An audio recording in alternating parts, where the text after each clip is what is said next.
내 놈들이 정령 사람이더냐. 억울한 원혼이면 나를 죽여 무엇에 쓰려느냐. 칠흑 같은 어둠이 깔린 인왕산 자락 장대비가 쏟아지는 사당 앞마당에 한 선비의 절규가 울려 퍼졌습니다. 몰락한 양반가의 자제 이문석은 이미 온몸이 진흙탕에 구르고 도포자락은 갈갈이 찢겨 나간 상태였습니다. 그의 등 뒤에는 형체를 알 수 없는 검은 안개 같은 8개의 그림자가 기괴한 웃음소리를 내며 다가오고 있었지요. 이야기 시작 전 구독을 눌러주시면 마음 한 장의 좋은 이야기가 계속될 수 있습니다. 히히히, 그 선비 기가에 한번 좋구나. 그 깨끗한 혼백을 내놓으면 우리가 승천하는데 큰 요긴한 재물이 될 터인데. 빗줄기는 점점 거세져 눈을 뜨기조차 힘들었습니다. 문석은 덜덜 떨리는 손으로 낡은 괴나리 보찜을 움켜쥐었습니다. 과거를 보러 한양으로 향하던 길 그저 운이 없어서 이 귀신들을 만난 것이라 생각했습니다. 하지만 저들의 눈은 탐욕으로 번들거렸고 그들이 내뿜는 음산한 항의는 빗줄기마저 얼려버릴 듯 서늘했습니다. 살려달라 빌지 않겠다 다만 고향에 홀로 계신 노모의 약간만이라도 전하게 해다오. 문석이 마지막 힘을 다해 소리쳤으나 8 귀신은 이미 그의 목을 죄어올 듯 사방을 포위했습니다. 그때였습니다. 산 전체가 흔들리는 듯한 거대한 진동과 함께 벼락보다 더 무거운 포효가 정적을 깨뜨렸습니다. 사당 뒤편 깎아지른 절벽 위에서 푸른 눈을 번뜩이며 나타난 것은 산만한 덩치의 백호였습니다. 빗속에서도 눈부시게 빛나는 하얀 털, 그리고 귀신들조차 압도하는 석이 어린 위용의 8 귀신은 비명을 지르며 물러서기 시작했습니다. 백호는 마치 문석을 보호하려는 듯 그의 앞을 막아서며 날카로운 이빨을 드러내고 어둠 속의 존재들을 향해 다시 한번 포효했습니다. 예시하기에 깊은 지혜가 마음에 닿으셨다면 구독과 좋아요로 함께 해주십시오. 그 기이한 밤의 폭풍우가 몰아치기 불과 사흘 전만 해도 이문석은 경상도 문경의 어느 허름한 초가 삼간에서 책장을 넘기던 가난한 서생에 불과했습니다. 말이 좋아 양반이지 그의 집안은 이미 부친 데에 가세가 급격히 기울어 끼니조차 걱정해야 하는 처지였지요. 방 안에 가득한 퀴퀴한 곰팡이 냄새와 구멍난 문창지 사이로 들어오는 황소바람이 그의 유일한 벗이었습니다. 문석은 어려서부터 총명하기로 소문이 자자했으나 가난은 그에게 과거 시험을 보러 갈 기회조차 쉽게 허락하지 않았습니다. 문서가 내 실력이면 벌써 옥당에 들었을 터인데 애미가 못나서 내 앞길을 막는구나. 노모는 짓무른 눈으로 아들의 야윈 손을 잡으며 늘 눈물을 짓곤 했습니다. 문석은 그런 어머니의 손을 꼭 쥐며 짐짓 밝은 표정을 지었습니다. 어머니 선비가 돌을 닦는 데 있어 가난은 오히려 향기로운 걸음이 됩니다. 이번 과거에서는 반드시 성주의 부름을 받아 가문을 일으키고 어머니의 병환도 고쳐드릴 것이니 걱정 마십시오. 하지만 현실은 냉혹했습니다. 한양까지 가는 천리길에 필요한 여비는커녕 신발 밑창이 다 떨어진 집신 한 켤레가 전부였습니다. 그는 갑오로 내려오던 낡은 벼루 하나를 이웃 마을 부잣집에 헐값으로 넘겨 겨우 주먹밥 몇 덩이를 마련했습니다. 도포는 군데군데 기워져 있었고 가끈은 해져서 금방이라도 끊어질 듯 위태로웠지요. 그럼에도 문석은 꼿꼿한 자세를 잃지 않았습니다. 선비의 자존심이란 비단 옷에서 나오는 것이 아니라 가슴 속에 품은 대의에서 나온다는 것을 그는 믿고 있었기 때문입니다. 당시 조선의 조정은 권세를 쥔 탐과 놀이들의 수탈로 인해 민초들의 원성이 하늘을 찌르던 시기였습니다. 관직을 돈으로 사고 파는 매관매직이 횡행하니 문석처럼 정직하고 가난한 선비가 급제하기란 하늘의 별 따기보다 어려웠습니다.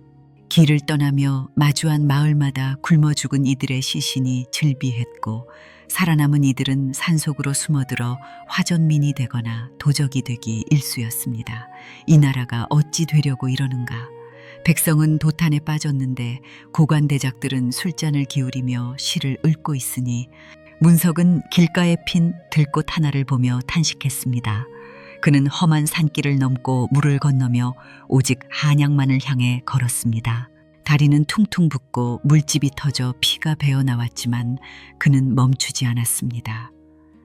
밤이면 산짐승의 울음소리가 들려오는 으슥한 고갯마루에서 노숙하며 달빛을 등불 삼아 글을 읽었습니다. 인왕산 자락에 다다랐을 무렵 하늘에는 심상치 않은 먹구름이 끼기 시작했습니다. 마치 무언가 거대한 운명의 소용돌이가 그를 기다리고 있다는 듯 바람조차 비릿한 피 냄새를 머금고 불어오고 있었습니다. 문석은 자신의 앞날에 닥칠 기이한 인연을 꿈에도 모른 채 낡은 괴나리 보찜을 고쳐매며 산등성이를 올랐습니다. 인왕산 깊은 계곡을 따라 한양도성으로 향하던 문석의 발걸음이 돌연 멈추었습니다. 우거진 칠덩굴 사이에서 들려오는 짐승의 신음 때문이었지요. 그것은 흔히 듣던 늑대의 울음도 멧돼지의 씩씩거림도 아니었습니다. 마치 거대한 바위가 갈라지는 듯 하면서도 애처로운 가락이 섞인 깊고 무거운 신음이었습니다. 문석은 잠시 망설였습니다. 산짐승의 기운이 예사롭지 않구나. 서둘러 길을 재촉하는 것이 상책이겠지 하지만 발길을 돌리려는 찰나 짐승의 고통 섞인 울음이 다시 한번 그의 가슴을 후벼 팠습니다. 조심스레 수풀을 헤치고 다가간 문석은 그만 넋을 잃고 말았습니다. 그곳에는 집채만한 호랑이 한 마리가 바닥을 뒹굴며 괴로워하고 있었습니다. 그런데 여느 호랑이가 아니었습니다. 털빛이 눈처럼 하얀 백호였지요. 백호의 목덜미에는 정교하게 세공된 커다란 은비녀가 깊숙이 박혀 있었습니다.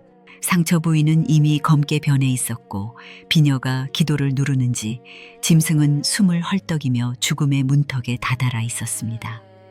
세상에 어찌 저런 고귀한 영물이 인간의 물건에 상처를 입었단 말인가.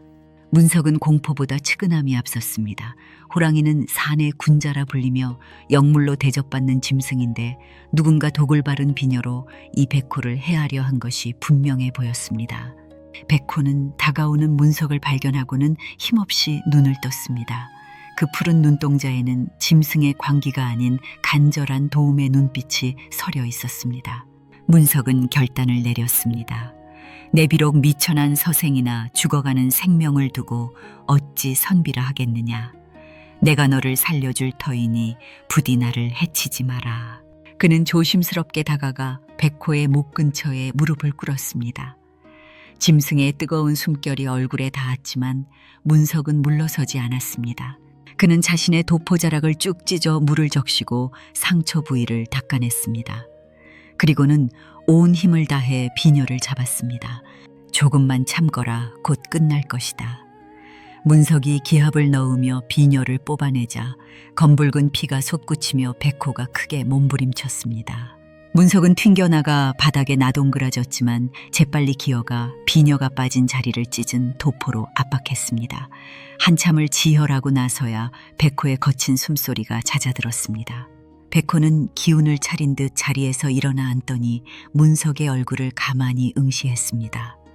그 눈빛은 고맙다는 인사를 건네는 사람의 것과 다를 바 없었습니다.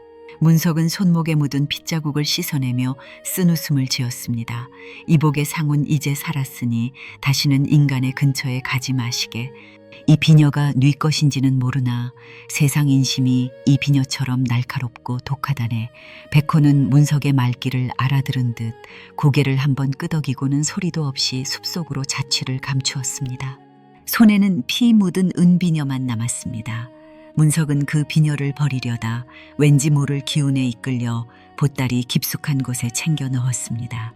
이것이 훗날 자신의 목숨을 구하고 천하를 뒤흔들 증거가 될 줄은 꿈에도 모른 채 말입니다. 백호가 사라진 산길에는 다시금 무거운 정적이 내려앉았습니다.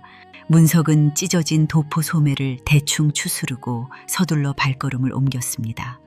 하지만 산의 날씨는 변덕스러운 법이었지요. 해가 지평선을 넘기도 전에 갑자기 하늘이 뒤집히더니 대낮에도 횃불 없이는 한치 앞을 보기 힘들 정도로 자욱한 안개가 피어올랐습니다. 이상하구나. 방금 전까지만 해도 청명하던 하늘이 어찌 이리 순식간에 변한단 말인가. 문석은 방향 감각을 잃었습니다. 한양으로 통하는 큰 길을 찾으려 애썼으나 발길이 닿는 곳마다 낯선 가시덩굴과 기괴하게 뒤틀린 고목들 뿐이었습니다.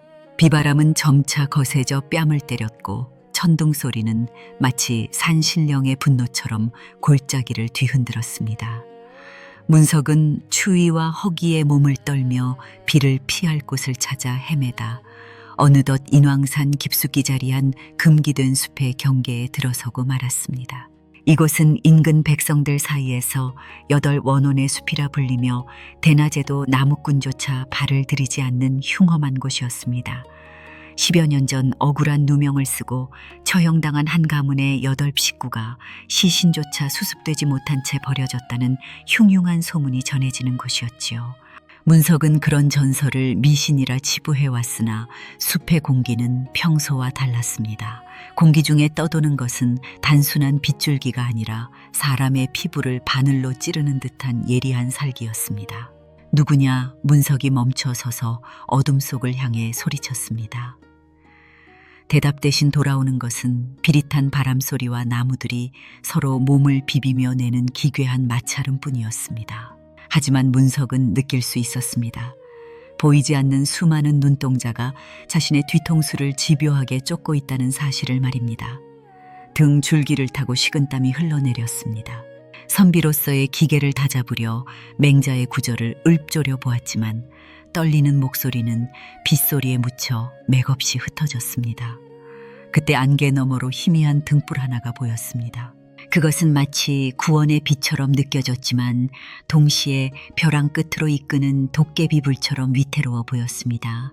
저곳에 사람이 사는가? 문석은 본능적으로 위험을 감지하면서도 당장 비바람을 피하지 않으면 얼어 죽을지도 모른다는 절박함에 그 빛을 향해 발을 내디뎠습니다.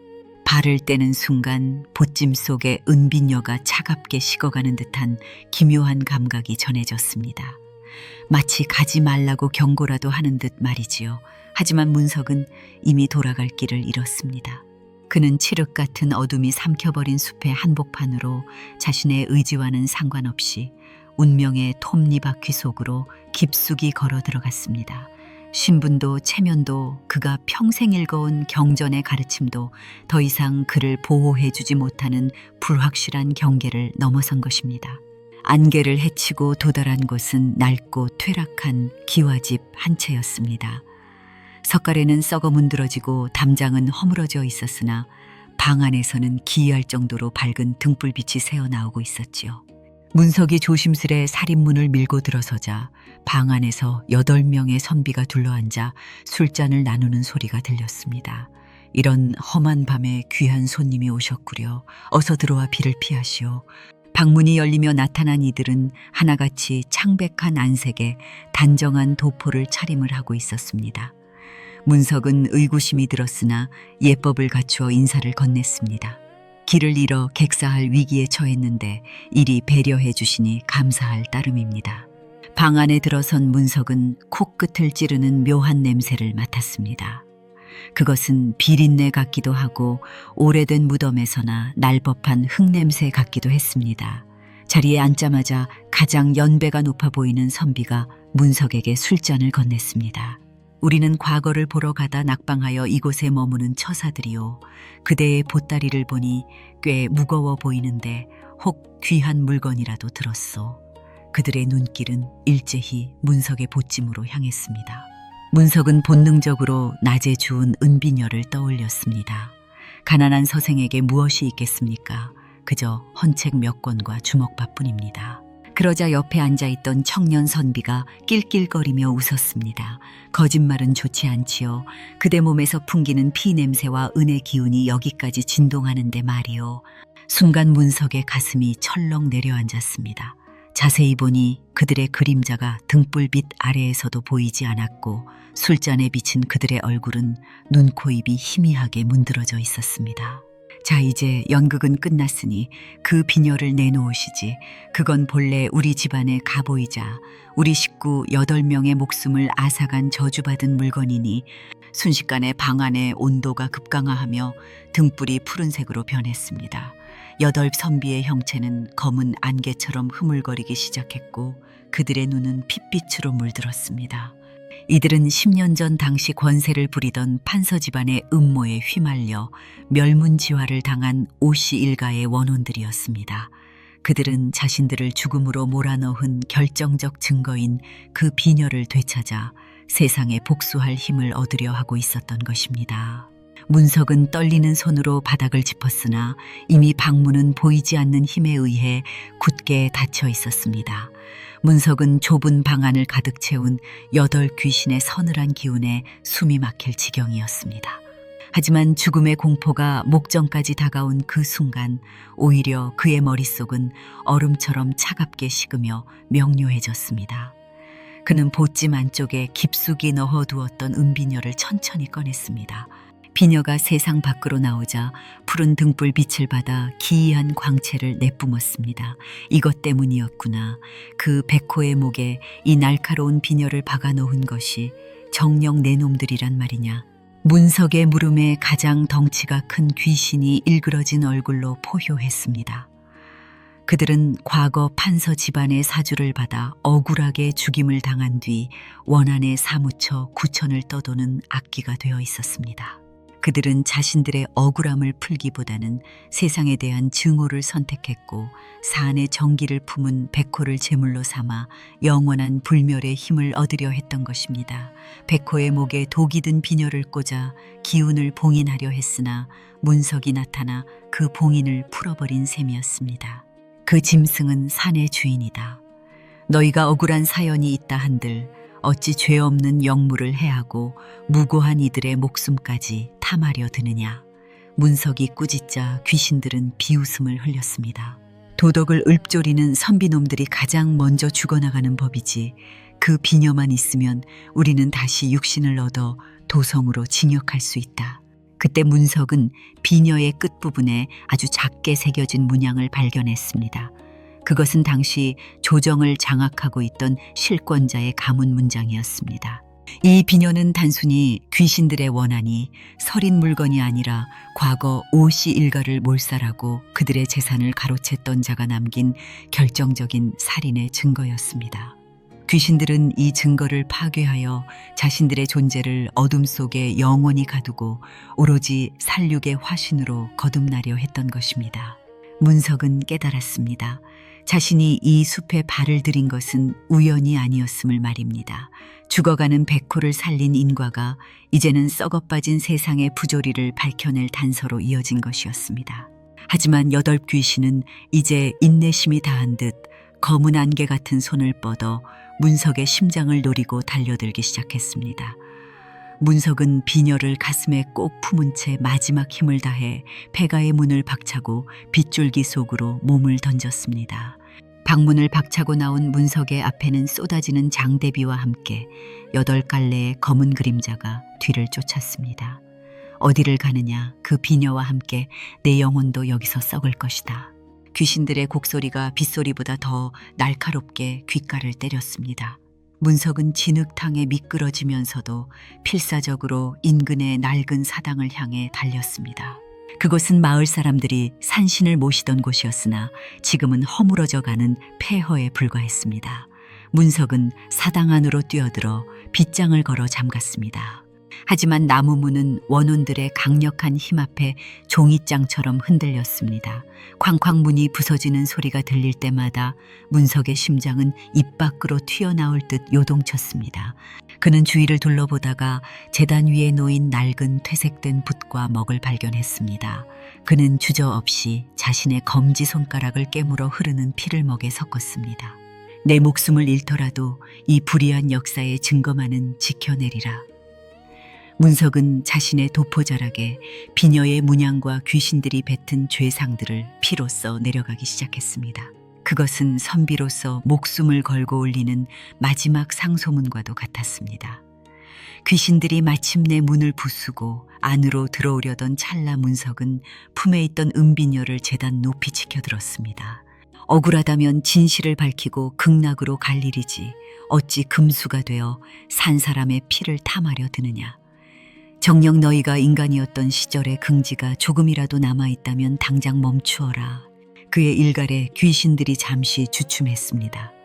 하지만 이내 가장 흉악한 형상을 한 우두머리 귀신이 문석의 목을 잡아챘습니다. 공기가 사라지고 눈앞이 캄캄해지는 순간 문석은 자신의 생명이 꺼져가는 것을 느꼈습니다. 그는 마지막 남은 힘으로 비녀를 쥔 손에 힘을 주었습니다. 대가는 내가 치르겠다. 내 목숨을 가져가고 이 진실을 세상에 전해다오 문석이 자신의 신념을 위해 죽음을 받아들이려는 그 찰나 사당의 천장이 무너질 듯한 거대한 진동이 다시 한번 대지를 울렸습니다. 폭풍구가 지나간 인왕산의 아침은 눈부시게 푸르렀습니다. 문석은 젖은 몸을 이끌고 한양도성에 입성했습니다. 그는 과거 시험장에 들어서서도 망설임 없이 붓을 놀렸습니다. 그가 써내려간 글은 화려한 수사구가 아닌 백성의 고통과 정의의 가치를 담은 서슬퍼런 직언이었습니다. 문석의 답안지를 본 시관들은 그 서기에 압도되어 차마 낙방을 시킬 수 없었습니다. 당당히 장원 급제한 문석은 임금 앞에 나아가 엎드려 절하며 품속에서 피 묻은 도포와 은빈열을 꺼내놓았습니다. 전하, 여기 10년 전 억울하게 죽어간 8 원혼의 눈물이 담긴 증거가 있사옵니다. 이 비녀에 새겨진 문양을 보시고 산천의 실력마저 노하게 한 간신들의 죄를 엄히 다스려 주시옵소서. 문석의 목숨을 건 고변에 조정은 발칵 뒤집혔습니다. 비녀의 주인은 당시 권세를 휘두르던 권신이었으며 조사 결과 그가 자신의 탐욕을 채우기 위해 무고한 가문을 멸문시키고 백성들을 수탈해온 사실이 낱낱이 밝혀졌습니다. 임금은 크게 진노하여 부패한 관리들을 모두 척결하고 억울하게 죽은 이들의 신원을 회복시켜 주었습니다. 문석은 그 공을 인정받아 암행어사의 마패를 하사받고 전국을 돌며 백성의 억울함을 풀어주는 수호자가 되었습니다. 세월이 흘러 문석이 높은 관직에 올랐을 때도 그는 매년 인왕산의 그 낡은 사당을 찾아 제사를 지냈습니다. 사람들은 그 사당을 백호당이라 부르며 짐승도 은혜를 갚고 귀신도 진심 앞에 머리를 숙인다는 교훈을 자손들에게 전했습니다. 짐승보다 못한 마음으로 이웃을 해치는 자들이 만연한 세상에서 한 가난한 선비의 굳은 절개와 백호의 영험한 보우는 시대를 넘는 울림이 되었습니다. 지금도 비가 내리는 밤이면 인왕산 자락 어딘가에서 산군의 우렁찬 포효가 들려온다고 합니다. 그것은 아마도 정직한 이들을 지키고 불의한 자들을 경고하는 정의의 목소리일 것입니다. 지혜로운 여러분, 세상이 아무리 험난해도 진실은 반드시 밝혀지며 선한 끝은 반드시 있다는 이 평범한 진리를 가슴에 새기며 살아가야 하지 않겠습니까?